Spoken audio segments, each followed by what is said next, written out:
প্রিয় ভাইরা আমার, আল্লাহ রাব্বুল আলামিন পবিত্র কোরআনুল কারীমের মধ্যে আল্লাহ তাবারক ওয়া তাআলা ঘোষণা দিয়েছেন।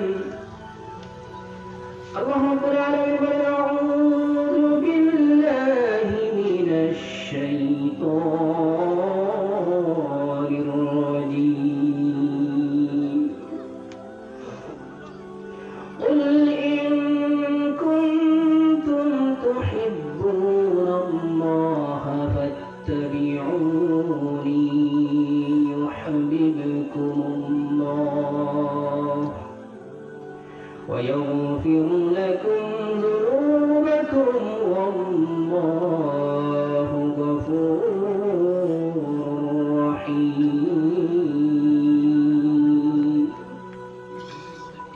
আল্লাহ রাব্বুল আলামিন বলেছেন, হে নবী,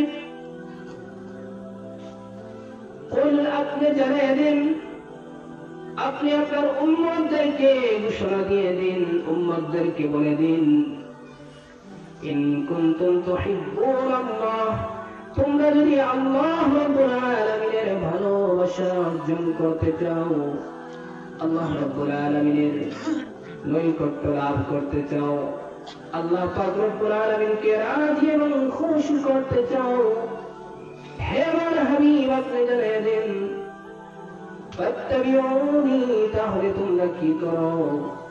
আমি মুহাম্মদুর রাসূলুল্লাহ সাল্লাল্লাহু আলাইহি ওয়াসাল্লামের অনুসরণ করো। যদি তোমরা আল্লাহ রাব্বুল আলামিনের ভালোবাসা অর্জন করতে চাও, আল্লাহ রাব্বুল আলামিনের নৈকট্য লাভ করতে চাও, তাহলে আমি রাসূলকে তোমরা কি করো? ভালোবাসো, অর্থাৎ আমার অনুসরণ করো। ফাত্তাবিউনি ইউহিব্বুকুমুল্লাহ, তাহলে তোমরা আল্লাহ রাব্বুল আলামিনের ভালোবাসা অর্জন করবে। আল্লাহ রাব্বুল আলামিন তোমাদেরকে ভালোবেসে ফেলবেন যদি আমার অনুসরণ তোমরা করো। ওয়ায়াগফির লাকুম যুনুবাকুম। প্রিয় ভাইরা আমার, আমি বলতেছিলাম আল্লাহ রাব্বুল আলামিন আমাদের জীবনের গুনাহ রাশিগুলোকে মাফ করে দিবেন, আমাদের জীবনের গুনাহগুলোকে আল্লাহ রাব্বুল আলামিন ক্ষমা করে দিবেন যদি আমরা আল্লাহ পাক রব্বুল আলামিনকে রাজি এবং খুশি করতে পারি। রাসূল করিম সাল্লাল্লাহু আলাইহি ওয়াসাল্লামের অনুসরণের মাধ্যমে বলুন সুবহানাল্লাহ। রাসূলের অনুসরণ করতে হবে আমাদেরকে। যদি আল্লাহ পাকের নৈকট্য লাভ করতে চাই, তাহলে রাসূল করিম সাল্লাল্লাহু আলাইহি ওয়াসাল্লামের অনুসরণ করতে হবে। প্রিয় ভাইরা আমার, রাসূলুল্লাহ সাল্লাল্লাহু আলাইহি ওয়াসাল্লাম হাদিস শরীফের মধ্যে বর্ণনা করেছেন, আল্লাহর হাবিব বলেছেন, লা ইউমিনু আহাদুকুম হাত্তা আকুনা আহাব্বা ইলাইহি মিন ওয়ালিদিহি ওয়া ওয়ালাদিহি ওয়ান নাসি আজমাইন। আল্লাহর হাবিব বলেন, লা ইউমিনু, সে ব্যক্তি মুমিন নয়, লা ইউমিনু, সে ব্যক্তি মুমিন নয়, আহাদুকুম, তোমাদের মধ্য থেকে সে ব্যক্তি মুমিন নয়, হাত্তা আকুনা আহাব্বা ইলাইহি মিন ওয়ালিদিহি ওয়া ওয়ালাদিহি, যতক্ষণ পর্যন্ত সে আমি রাসূল করিম সাল্লাল্লাহু আলাইহি ওয়াসাল্লামকে ভালোবাসবে, মিন ওয়ালিদিহি, তার বাবা মায়ের চাইতে, ওয়া ওয়ালাদিহি, তার সন্তান সম্পদের চাইতে, নিজের আওলাদের চাইতে, নিজের বাবা মায়ের চাইতে যতক্ষণ পর্যন্ত আমি রাসূলকে বেশি করে ভালোবাসবে, ততক্ষণ পর্যন্ত কোন ব্যক্তি মুমিন হতে পারবে না, সে ব্যক্তি মুমিন নয়। বিওয়ালিদিহি ওয়া ওয়ালাদিহি ওয়ান নাসি আজমাইন, তামাম দুনিয়ার মধ্যে যত মানব জাতি রয়েছে, সমস্ত মানুষের চাইতে যতক্ষণ পর্যন্ত আমি রাসূলকে বেশি ভালোবাসবে, ততক্ষণ পর্যন্ত সে ব্যক্তি মুমিন হতে পারবে না। সুতরাং আমরা যদি আমাদেরকে মুমিন দাবি করতে হয়, তাহলে আমাদের অন্তরে পরিপূর্ণভাবে ভরপুর রাসূল করিম সাল্লাল্লাহু আলাইহি ওয়াসাল্লামের ভালোবাসা আমাদের অন্তঃকরণের ভিতরে জাগ্রত করতে হবে। আমাদের অন্তরে রাসূলের ভালোবাসা থাকতে হবে। হযরত ওমর ইবনে খাত্তাব রাদিয়াল্লাহু তাআলা আনহু একদিন রাসূল করিম সাল্লাল্লাহু আলাইহি ওয়াসাল্লামের সঙ্গে হাঁটতেছেন।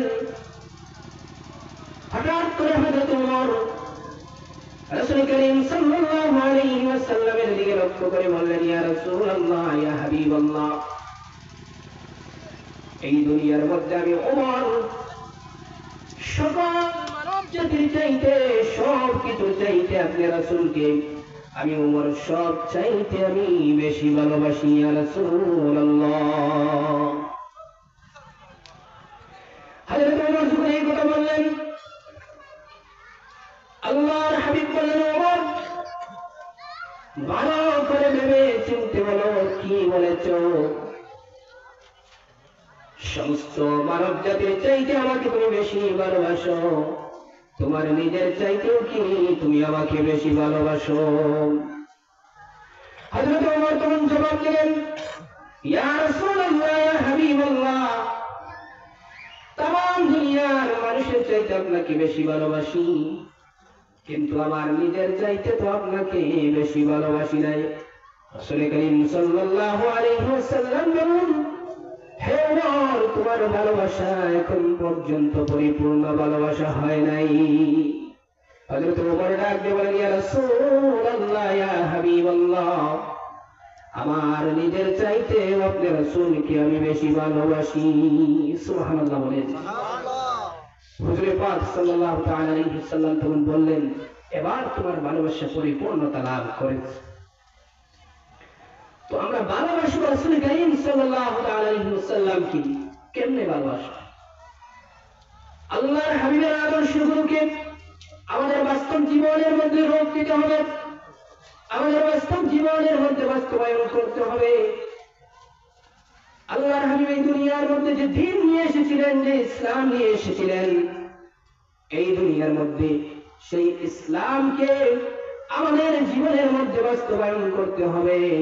রাসূল করিম সাল্লাল্লাহু আলাইহি ওয়াসাল্লামের রেখে যাওয়া দ্বীন ইসলামকে আমাদের জীবনের মধ্যে বাস্তবায়ন করতে হবে। বলেন সুবহানাল্লাহ। বাস্তবায়ন যদি না করতে পারি, দুনিয়ার জিন্দেগি আমাদের বরবাদ হয়ে যাবে। যাদের দুনিয়ার জিন্দেগি বরবাদ হয়ে যাবে, তাদের আখিরাতের জিন্দেগিও বরবাদ হয়ে যাবে। আর যাদের দুনিয়ার জিন্দেগি কামিয়াব হয়ে যাবে, তাদের আখিরাতের জিন্দেগিও কামিয়াব হয়ে যাবে। একটু জিকির করেন সুবহানাল্লাহ আলহামদুলিল্লাহ লা ইলাহা ইল্লাল্লাহ সুবহানাল্লাহ আলহামদুলিল্লাহ লা ইলাহা ইল্লাল্লাহ। আপনারা যারা পিছনে বসে আছেন, আপনারা সামনের দিকে একটু চলে আসেন, জিকির করে করে সামনে আসেন। লা ইলাহা ইল্লাল্লাহ লা ইলাহা ইল্লাল্লাহ। সবাই মিলে জিকির করেন, লা ইলাহা ইল্লাল্লাহ লা ইলাহা ইল্লাল্লাহ লা ইলাহা ইল্লাল্লাহ লা ইলাহা ইল্লাল্লাহ মুহাম্মাদুর রাসূলুল্লাহ। সকলে বলেন সাল্লাল্লাহু আলাইহি ওয়াসাল্লাম। প্রিয় ভাইরা আমার, আমি বলতেছিলাম রাসূল করিম সাল্লাল্লাহু তাআলা আলাইহি ওয়াসাল্লামের নিয়ে আসা দ্বীন ইসলামকে আমাদের জীবনের মধ্যে বাস্তবায়ন করতে হবে। যদি বাস্তবায়ন না করতে পারি, তাহলে দুনিয়ার জীবন বিফল হয়ে যাবে। যাদের দুনিয়ার জীবন বিফল হয়ে যাবে, তাদের আখিরাতের জীবনও বিফল হয়ে যাবে। আখিরাতের জীবনকে যদি সফল করতে চাই, তাহলে এই দুনিয়ার জমিনে থাকা অবস্থায় আপনাকে আমাকে, এই দুনিয়ার মধ্যে থাকা অবস্থায় আল্লাহ পাক রব্বুল আলামিনের হুকুম মেনে আল্লাহর রাসূল সাল্লাল্লাহু আলাইহি ওয়াসাল্লামের তরিকা অনুযায়ী জীবন গঠন করতে হবে, জীবন যাপন করতে হবে। জীবন যাপন করে আখিরাতের জিন্দেগিকে আমাদেরকে কামিয়াব করতে হবে। যদি দুনিয়ায় থাকা অবস্থায় আখিরাতের জিন্দেগিকে গঠনমূলক জিন্দেগি বানিয়ে নিয়ে কবরের জমিনে পাড়ি জমাতে পারি, আল্লাহ রাব্বুল আলামিন কবরের জিন্দেগিকে আসান করে দিবেন। আখিরাতের মধ্যে হাসরের মাঠে আল্লাহ তাআলা আমাদের সকলের জন্য জান্নাত আল্লাহ রাব্বুল আলামিন উপহার হিসেবে রেখেছেন। যারা বলেন সুবহানাল্লাহ। আল্লাহ রাব্বুল আলামিন কোরআনুল কারীমের মধ্যে বলেছেন, ইন্নাল্লাযীনা আমানু ওয়া আমিলুস সালিহাতি লাহুম জান্নাতুল ফিরদাউসি নুজুলা। আল্লাহ তাআলা বলেন, নিঃসন্দেহে যারা আমি আল্লাহ রাব্বুল আলামিনের প্রতি ঈমান আনয়ন করেছে, ইন্নাল্লাযীনা আমানু ওয়া আমিলুস সালিহাত, নেক কাজ করেছে, ভালো কাজ করেছে, লাহুম জান্নাতুল ফিরদাউসি নুজুলা, তাদের জন্য আমি আল্লাহ রাব্বুল আলামিন জান্নাতের ভিতরে মেহমানদারি রেখে দিয়েছি। জোরে বলেন সুবহানাল্লাহ। আল্লাহ রাব্বুল আলামিন বলতেছেন, যারা ঈমান আনয়ন করেছে আর নেক কাজ করেছে দুনিয়ার জীবনের মধ্যে, আল্লাহ তাআলা বলেন তাদের জন্য আমি আল্লাহ পাক রব্বুল আলামিন আখিরাতের জিন্দেগিতে জান্নাত রেখে দিয়েছি উপহার। তাদেরকে আমি জান্নাত উপহার দেব। জান্নাতের ভিতরে ঢুকে তাদেরকে আপ্যায়ন করা হবে। জান্নাতের ভিতরে আমি আল্লাহ পাক রব্বুল আলামিন আমার জান্নাতি বান্দাদেরকে আপ্যায়ন করব। আমার ফেরেশতাদের মাধ্যমে আমি আপ্যায়ন করব জান্নাতের ভিতরে। আমার জান্নাতি বান্দাদেরকে আমি জান্নাতের ভিতরে মেহমানদারি করব। আল্লাহ তাআলা তারপর কি বলেছেন, খালিদিনা ফিহা আবাদা, যারা জান্নাতের ভিতরে ঢুকে যাবে শুধু একটিবার। আল্লাহ পাক রব্বুল আলামিন বলেন, জান্নাতের ভিতরে ঢুকে গেলে আর জান্নাতের ভিতর থেকে বাহির হওয়ার কোনো রাস্তা নাই। বলেন সুবহানাল্লাহ। একবার যারা জান্নাতের ভিতরে ঢুকে যাবে, তারা জান্নাতের ভিতর থেকে আর কোনোদিন বের হবে না। খালিদিনা ফিহা আবাদা লা ইয়াবগুনা আনহা হিওয়ালা। আল্লাহ পাক রব্বুল আলামিন বলেন, যারা জান্নাতের ভিতরে ঢুকে যাবে তারা কোনোদিন জান্নাতের ভিতর থেকে বাহির হবে না। এমন জান্নাত আল্লাহ রাব্বুল আলামিন আমাদের জন্য রেখে দিয়েছেন। এই জান্নাতে যেতে হলে আমাদেরকে দুনিয়ার জমিনে থাকা অবস্থায়, আমাদের হায়াত থাকা অবস্থায় আল্লাহ পাক রব্বুল আলামিনের জান্নাতে প্রবেশ করার মতো ফাতেহ জোগাড় করে জান্নাতের দিকে আমাদেরকে যেতে হবে। যদি দুনিয়ায় থাকা অবস্থায় জান্নাতে যাওয়ার মতো সামান জোগাড় করতে না পারি, খালি হাতে যদি যাই, তাহলে আমাদেরকে জান্নাতের ভিতরে প্রবেশ করতে দেওয়া হবে না। একটা উদাহরণ দিচ্ছি আপনাদেরকে। আপনি মনে করেন আপনি ভারত থেকে বাংলাদেশে যাবেন। বাংলাদেশে যেতে হলে আপনি যখন বর্ডার এলাকায় যাবেন, বর্ডার গেটে যখন যাবেন, যাওয়ার পর বর্ডার ফোর্স যারা থাকবে এখানে চেকিং পোস্টে, তাদের সামনে যখন আপনি যাবেন, আপনার হাতে যদি ভিসা পাসপোর্ট বৈধভাবে না থাকে, আপনাকে তারা বাংলাদেশের ভিতরে ঢুকতে দিবে কি দিবে না আপনারা বলেন তো? যদি বৈধ ভিসা পাসপোর্ট আপনাদের হাতের মধ্যে না থাকে, আপনাদেরকে বর্ডারের ভিতরে ঢুকতে দেওয়া হবে না। যদি বৈধ পাসপোর্ট ভিসা আপনাদের হাতের মধ্যে থাকে, যখন এটা ইস্যু করা হবে, তারপর আপনাদেরকে ভিতরের মধ্যে যাওয়ার পারমিশন দেওয়া হবে। ঠিক তেমনি হবে যেদিন আমরা জান্নাতের মধ্যে যাওয়ার জন্য ঘোষণা হবে, কবর থেকে আল্লাহ পাক রব্বুল আলামিন যখন আমাদের উপরে উঠাবেন হাসরের মাঠে, তখন জান্নাতের মধ্যে প্রবেশ করতে হলে আমাদের হাতের মধ্যে জান্নাতের ভিসা পাসপোর্ট যদি না থাকে, আপনি আমি জান্নাতের ভিতরে প্রবেশ করতে পারবো না।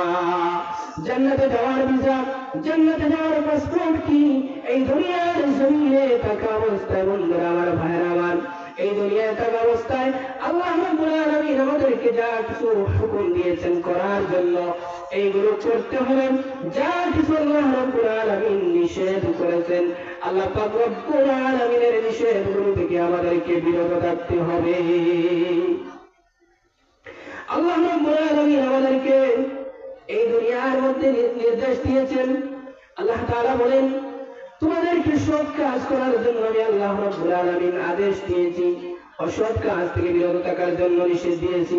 প্রিয় ভাইরা আমার, কোরআনুল কারীমের মধ্যে আল্লাহ তাআলা বলতেছেন, ওয়ালা আসর ইন্নাল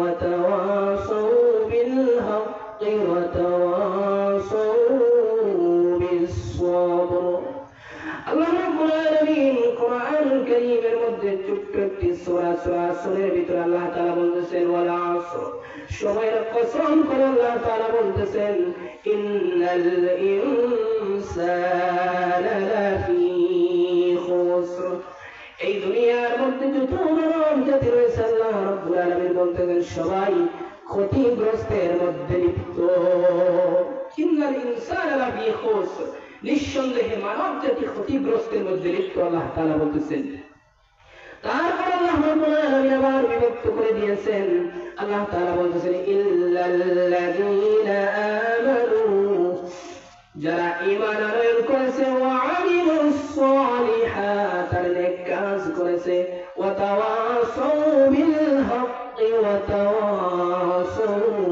বিস সাবর যারা নেক কাজ করেছে ঈমান এনেছে নেক কাজ করেছে ওয়া তাওয়াসাউ বিল হক মানুষকে হক রাস্তার দিকে আহ্বান করেছে ভালো কাজের দিকে মানুষকে আহ্বান করেছে সৎ পথে মানুষকে আহ্বান করেছে মানুষকে তালকিন দিয়েছে সৎ পথের ওয়া তাওয়াসাউ বিস সাবর মানুষের বিপদের সময় মুসিবতের সময় যারা মানুষকে সবরের তালকিন দিয়েছে আল্লাহ তাআলা বলতেছেন এই চার গুণ মানুষ ছাড়া এই দুনিয়ার মধ্যে বাকি যত মানুষ আছে সমস্ত মানুষ জাতি আপনার ক্ষতিগ্রস্তের মধ্যে লিপ্ত প্রিয় ভাইরা আমার আমরা এই দুনিয়ার মধ্যে আসলাম আমরা নিজে একটিবার চিন্তাও করে দেখি না যে আল্লাহ রাব্বুল আলামিন আমাদেরকে দুনিয়াতে পাঠিয়েছেন আল্লাহ তাআলা তো আমাদেরকে বেকার দুনিয়ার জমিনের মধ্যে পাঠাননি আল্লাহ পাক রব্বুল আলামিন আমাদেরকে দুনিয়ার মধ্যে পাঠানোর পিছনে কোনো একটি কারণ রয়েছে আল্লাহ রব্বুল আলামিন কোরআনুল কারীমে তা প্রকাশ করেছেন আল্লাহ পাক রব্বুল আলামিন বলেন মা খালাকাতুল জিন্না ওয়াল ইনসা ইল্লা লিয়াবুদুন আল্লাহ তাআলা বলতেছেন আমি মানুষ এবং জিন দুইটি গ্রহ দুইটি জাতি দুইটি সম্প্রদায়কে সৃষ্টি করেছি কেবলমাত্র শুধুমাত্র আমি আল্লাহ পাক রব্বুল আলামিনের ইবাদত বন্দেগীর জন্য আল্লাহ তাআলা আমাদেরকে ইবাদত বন্দেগীর জন্য সৃষ্টি করেছেন আমাদের ইবাদতের নমুনা কিভাবে হবে প্রিয় ভাই আমার আল্লাহ রাব্বুল আলামিন এই দুনিয়ার মধ্যে আমাদেরকে মুমিন মুসলমানের ঘরে জন্ম দিয়েছেন মুমিন মুসলমানের ঘরে জন্ম দেওয়ার পর আল্লাহ রাব্বুল আলামিন আমাদের উপর কিছু আদেশ নির্দেশ আল্লাহ রাব্বুল আলামিন দিয়েছেন আল্লাহ পাক রব্বুল আলামিন আমাদের উপর সবচেয়ে বড় যে বিষয়টি আল্লাহ রাব্বুল আলামিন ফরজ করে দিয়েছেন সেই বিষয়টি হলো নামাজ আল্লাহ রাব্বুল আলামিন আমাদের উপর ফরজ করে দিয়েছেন এই নামাজ আমাদের উপর কিভাবে ফরজ হয়েছে বর্তমান যে মাস আরবি মাস চলতেছে রজবুল মুরাজ্জব এই রজবুল মুরাজ্জব মাসের মধ্যে আল্লাহর হাবিব মুহাম্মদ রাসূলুল্লাহ সাল্লাল্লাহু আলাইহি ওয়াসাল্লামকে এই দুনিয়ার মধ্যে থেকে আল্লাহ পাক রব্বুল আলামিন আরশ-এর মধ্যে ভ্রমণ করেছিলেন আল্লাহ পাক রব্বুল আলামিন কোরআনুল কারীমের মধ্যে সূরা বনী ইসরাঈলের মধ্যে আল্লাহ তাআলা বলতেছেন সুবহানাল্লাযী আসরা বি'আবদিহি লাইলাম মিনাল মাসজিদিল হারাম ইলাল মাসজিদিল আকসা আল্লাহ রাব্বুল আলামিন তার হাবিবকে এই দুনিয়ার মধ্য থেকে আরশ-এ ভ্রমণ করেছিলেন তিনি সেই পবিত্র সত্তা তিনি সেই পবিত্র আল্লাহ যে তার হাবিবকে মক্কাতুল মুকাররমা থেকে বাইতুল মাকদিস সেখান পর্যন্ত রাতের একটি অংশের মধ্যে আল্লাহ রাব্বুল আলামিন তার হাবিবকে ভ্রমণ করেছিলেন তিনি হলেন সেই পবিত্র সত্তা সে আল্লাহ রাব্বুল আলামিন বাইতুল মাকদিসের মধ্যে রাসূল করিম সাল্লাল্লাহু আলাইহি ওয়াসাল্লাম কে ইমামুল আম্বিয়া বানিয়েছেন সেই জায়গার মধ্যে আল্লাহর হাবিব সমস্ত আম্বিয়া-ই-কেরামদেরকে পিছনে রেখে রাসূল করিম সাল্লাল্লাহু আলাইহি ওয়াসাল্লাম ইমামতি করে নামাজ পাঠ করিয়েছিলেন সেই জায়গার মধ্যে আল্লাহর হাবিব ইমাম সেজেছিলেন, ইমাম হয়েছিলেন। আল্লাহ পাক রব্বুল আলামিন তার হাবিবকে ইমামুল আম্বিয়া সেই জায়গার মধ্যে বানিয়েছেন। সেখান থেকে রাসূল করিম সাল্লাল্লাহু আলাইহি ওয়াসাল্লামকে আল্লাহ রব্বুল আলামিন আরশে আযীমের মধ্যে নিয়েছেন। আরশে আযীমের মধ্যে আল্লাহর হাবিবের সাথে আল্লাহ পাক রব্বুল আলামিনের সাক্ষাৎ হয়েছে, কথোপকথন হয়েছে।